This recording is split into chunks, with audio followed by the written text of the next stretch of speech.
예, 안녕하십니까. 오늘은 음모론입니다. 제가 예전에 한번 말씀드린 바가 있는데요.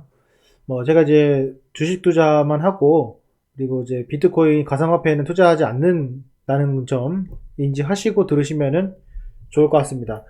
제가 라이브 때도 한번 말씀을 드렸지만은, 지금 최근 이제 얼마 안 남았습니다. 그리고 소비자 물가지수 발표가 얼마 남지 않은 상황이고, 지난달에 조금 꺾였죠. 이번 달에 얼마나 꺾일지 봐야 되겠지만, 제 생각은, 어, 생각보다는 많이 꺾일 것이다. 이런 생각입니다. 5월 달이니까요.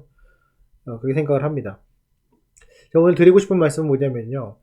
이게 예전에는 가상화폐라는 게 없었죠. 제가 예전에 뭐 10년 전에 투자했을 때는 가상화폐라는 게 존재하지 않았는데, 최근에는 투자 수단이 이 가상화폐라는 게 생겨버렸어요. 이게 어떻게 보면은 위험 자산인데, 주식보다도 위험 자산인데, 이게 이제 돈이 많다 보니까, 시중에 돈이 많다 보니까 그쪽으로 또 쏠리는 경향이 또 있습니다. 그래서 저는 이제 가상화폐나 비트코인을 믿지 않지만은, 만약에 이제 인플레이션이 일어났을 때 이 많은 돈을 찍어냈을 때 이 돈을 수거하기 위해서 금리를 올리면은 어디까지 올려야 될까 한번 제가 생각을 해봤어요. 근데 이거는 금리를 올려서 될 게 아니더라고요. 금리를 올리면은 경기가 침체되고, 그렇다고 해가지고 물가가 잡히진 않고.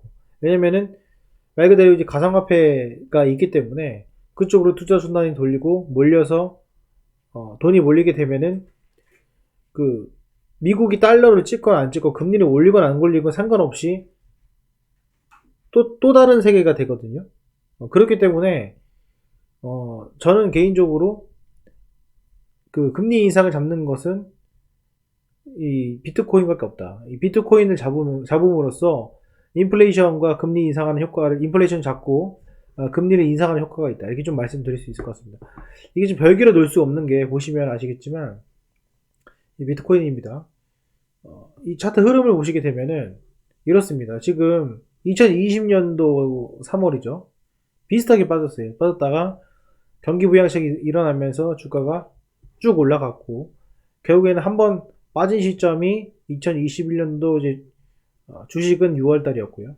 지금 보시면은 한 번 더 빠지기 시작한 게 2022년도 시작할 때부터 다시 이제 빠지기 시작하는데, 요 흐름 자체, 그리고 마지막으로 또 빠진 자체가, 요게 생각보다는 되게 가파르게 떨어졌고, 그것이 최근에 이제 인플레이션으로 인한 금리 인상에 대한 이런 이슈들이 종합적으로 되면서 빠지지 않았나 생각이 듭니다. 저는 뭐 인위적으로라도 이 자산 전체에 풀린 돈을 없애려면 간단합니다.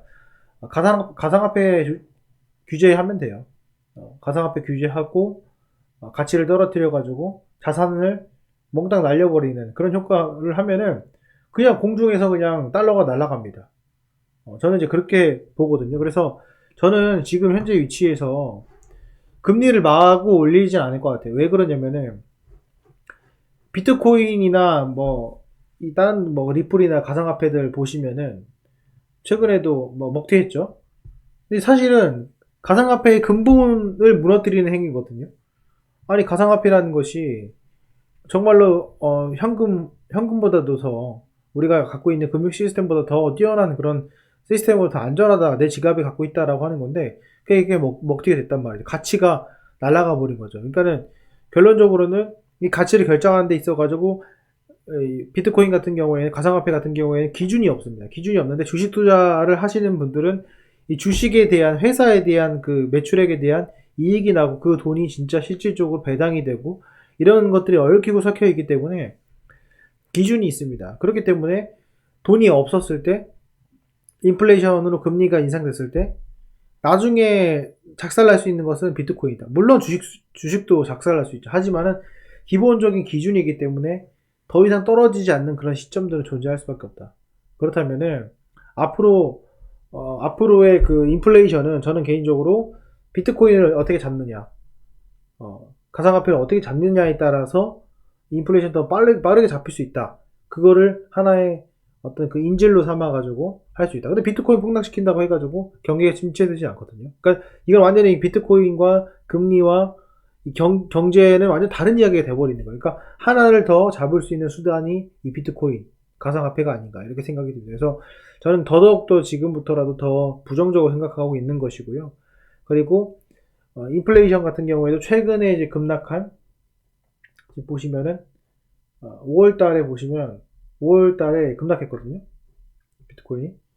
그러니까 어떻게 보면 되게 역대적으로 급락을 했는데 요 시점이 되면서 여러분 생각해 보시면은 비트코인 작살 났는데 여러분들 소비가 살아나겠습니까? 물론 살 건 사야겠지만 그래도 위축된단 말이죠. 그래서 이런 것들을 전반적으로 봤을 때 물론 이제 러시아랑 우크라이나 전쟁이 있겠지만 이 전반적인 봤을 때 저는 개인적으로 결과 나오지 않았지만 잡히지 않을까.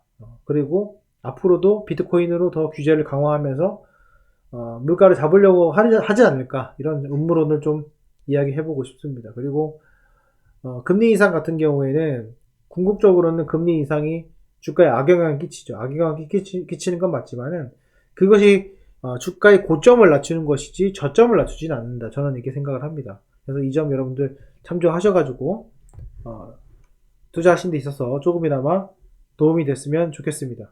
예, 오늘 영상은 여기까지 하겠습니다. 감사합니다.